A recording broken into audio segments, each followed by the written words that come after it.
So, mayroon po tayong bad news ngayon, mga sangkay. Marami na po ang nakikitang mga tao na nawawala doon po sa Cebu, no? At hindi lamang po sa Cebu, kundi sa iba pang mga lugar ng ating bansa. Pero tutukan po natin ang Cebu.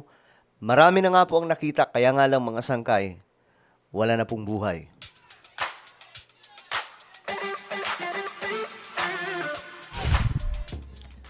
Hello guys, what's up? This is me. I'm back for another vlog.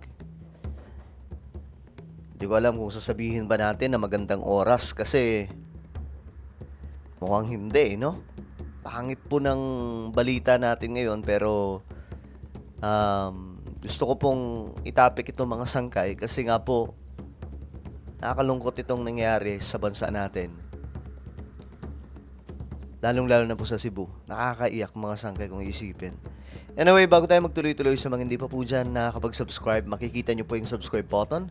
Sa baba ng video na to, i-click nyo lamang po yung subscribe, i-click ang bell, at i-click nyo po yung all.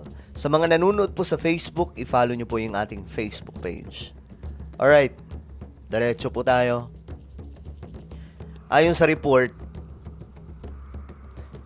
umakyat na daw po sa 52 na individual ang bilang ng mga pumanaw sa pananalasa nitong bagyong Tino. Ayon sa National o NDRRMC. So umakyat na, ganun po kadami. At hindi ko alam kung Cebu lang ito, pero I'm sure marami sa Cebu. Nakita naman po natin yung ito mga sangkay, tingnan po ninyo. Ayan, photos, ito po yung picture dun sa Cebu. Tingnan po ninyo kung gaano ka nakakapangilabot tingnan, no? Ang buong paligid. Parang Yolanda po talaga eh.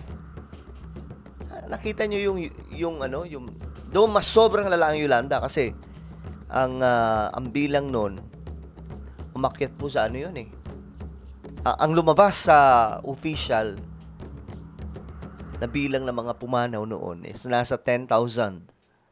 Pero mga sangkay, hindi lamang po 10,000 yun.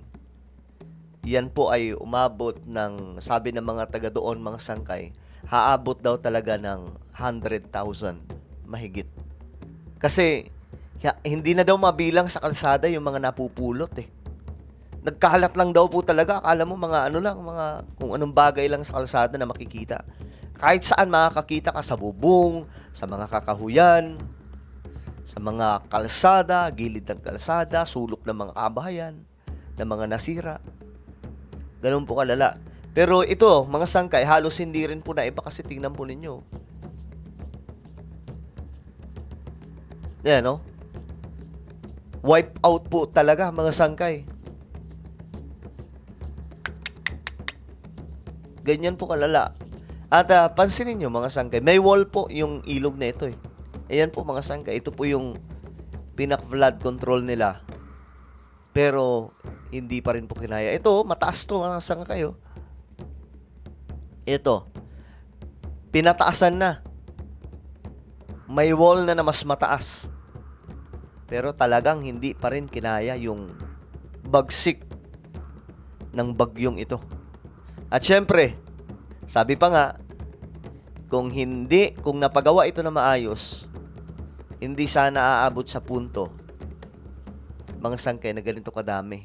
Kumbaga yung mga project sa flood control, 'di ba? Kung hindi kinurap, hindi po aabot sa ganito kalala, mga sangkay. Pero again, hindi pa rin po natin mapipigilan talaga yung bagyo na sobrang lalakas na ngayon. Tingnan po ninyo mga sangkay yung situation nila. Yun oh. Umiiyak po sila sa lungkot at trauma mga sangkay na inabot doon sa Cebu. Ayan oh, may may gulong pa dito. Na iakyat. So ganyan po kalala mga sangkay yung sinapit nila. Ngayon, tingnan po natin yung balita. Sa ulat nitong alas 6 ng umaga ngayong araw, no, inihayag ng NDRRMC na karamihan sa mga pumanaw ay mula sa Central Visayas. Okay. Central Visayas. At may 13 na mga tao. So may mga nawawala pa rin, mga sangkay. Ayan po, 13 ang nawawala.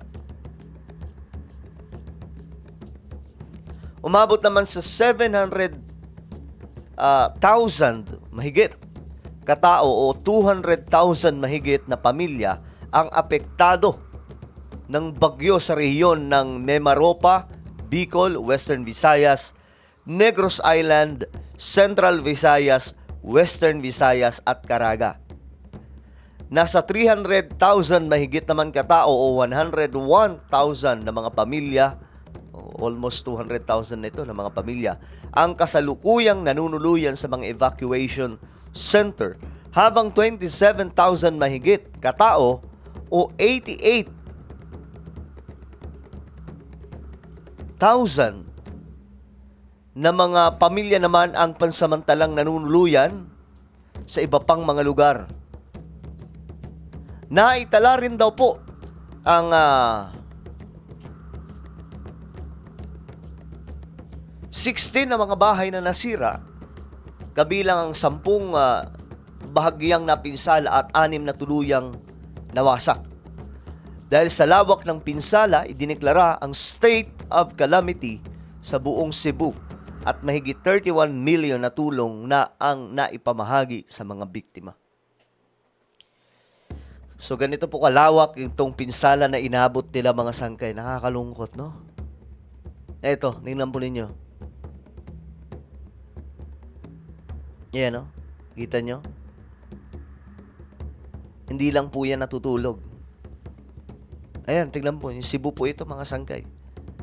Wipe out po talaga.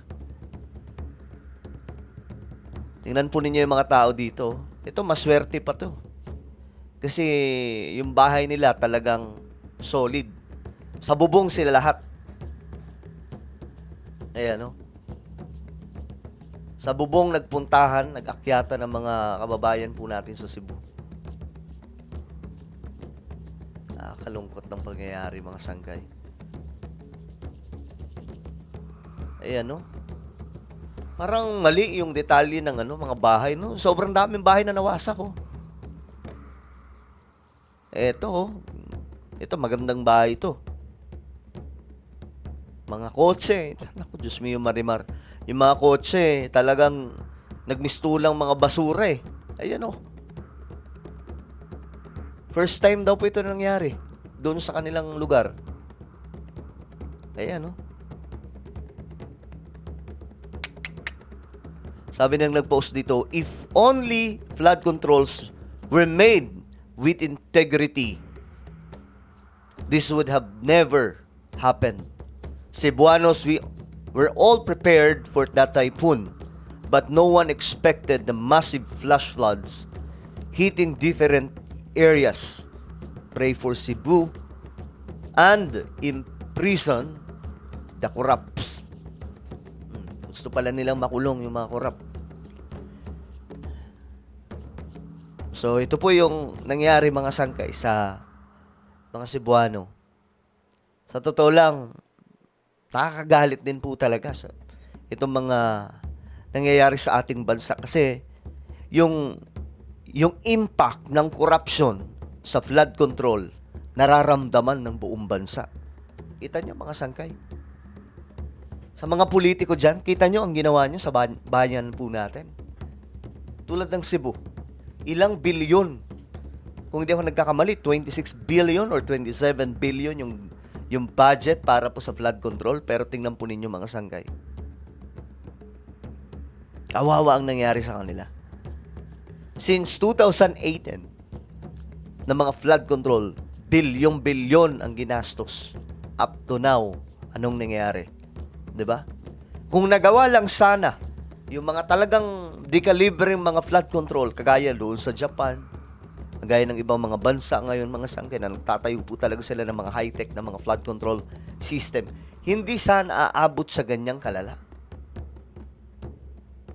'Di ba? So yung impact ng mga loko-lokong kurap nararamdaman po ng mga Pilipino. At ito, maraming tao ang pumanaw. At madadagdagan pa po ito mga sangkay. Nakakalungkot. Kung pwede lang pigilan yung bagyo, Ito masaklap na katotohanan. May climate change na nga. Malalakas na nga yung mga bagyo ngayon. Pinaglaruan pa ang mga proyekto. Napagtripan pa po yung mga projects. So, ang dapat ngayon, hindi basta wall na ginagawa. Kailangan ng mas mga high-tech, mas mga moderno na mga floodgates or flood control. At hindi na po dapat makurap yan. So, tama lang na maghanda si PBBM na maraming kulungan para po sa mga kurap. Dahil dapat lang po talaga sila ilagay doon. Tingnan po nila yung nangyari sa mga kababayan po natin. 'Di ba? Ay, nako. Well, ano po ang inyong opinion? Comment down below. Nakikiramay po kami sa lahat ng mga kamag-anak, o mga kaanak, mga kababayan po natin na mga nasalanta, nawalan ng pamilya dahil po dito sa mga pagbaha, dulot nitong mga dumaraan na bagyo, mga disaster. Kami po ay nakikiramay at kami po ay nananalangin ng comfort mula po sa ating Panginoong Diyos sa inyong pamilya. Oh my goodness. Ano po ang inyong opinion? Comment down below. Mayroon po tayong YouTube channel, Sangkay Revelation. Hanapin nyo po ito ngayon sa YouTube. Kapag nakita nyo na, i-click nyo po yung subscribe, i-click ang bell at i-click nyo po yung all. Ako na po ay magpapaalam. Mag-iingat pong lahat. God bless everyone.